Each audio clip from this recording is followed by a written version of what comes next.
Hello guys, welcome to our channel. Rythu Bharosa డబ్బులు ఇంకా account లోకి పడకపోతే ఆలస్యం చేయకుండా ఇలా చేయండి. తెలంగాణ ప్రభుత్వం రైతుల సంక్షేమం కోసం ఎన్నో పథకాలు అమలు చేస్తున్న విషయం తెలిసిందే. రైతుల సంక్షేమం కోసం అమలు చేస్తున్న రైతు బంధు పథకాన్ని కాంగ్రెస్ ప్రభుత్వం రైతు భరోసాగా పేరు మార్చి ఎకరానికి అదనంగా 1000 రూపాయలు పెంచింది. 2 విడతలుగా ఒక ఏడాదిలో ఎకరాకు 12,000 జమ చేస్తున్నట్లుగా తెలియజేశారు. కాగా ఇప్పటికే రైతు భరోసా డబ్బులను అర్హులైన రైతుల ఖాతాలోకి ప్రభుత్వం జమ చేస్తూ వస్తుంది. ఇప్పటి వరకు 3 ఎకరాల లోపు భూమి ఉన్న రైతుల ఖాతాలో డబ్బులను జమ చేసిన ప్రభుత్వం తాజాగా 3 ఎకరాల నుంచి 4 ఎకరాల మధ్య భూమి ఉన్న రైతుల ఖాతాలో జమ చేసింది. 3 నుంచి 4 ఎకరాల మధ్య భూమి ఉన్న రైతుల ఖాతాలో నిధులు జమ చేసేందుకు 200 కోట్లు విడుదలైనట్లు అధికారులు తెలిపారు. మొత్తంగా 54.74 లక్షల రైతులకు 4,666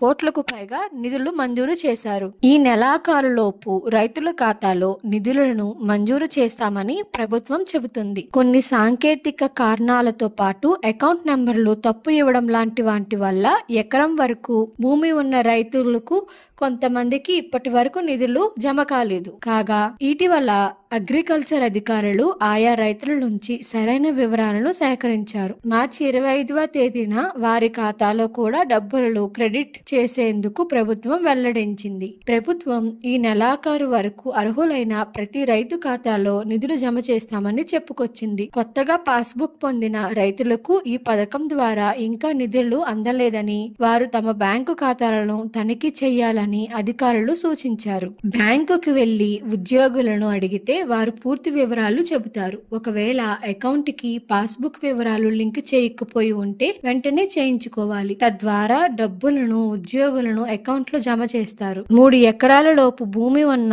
కొందరు రైతుల నుంచి నిధులు జమ కాలేదని వస్తున్న కంప్లైంట్లను పరిష్కరించే ప్లాన్ చేస్తున్నట్లు కూడా అధికారులు తెలియజేశారు.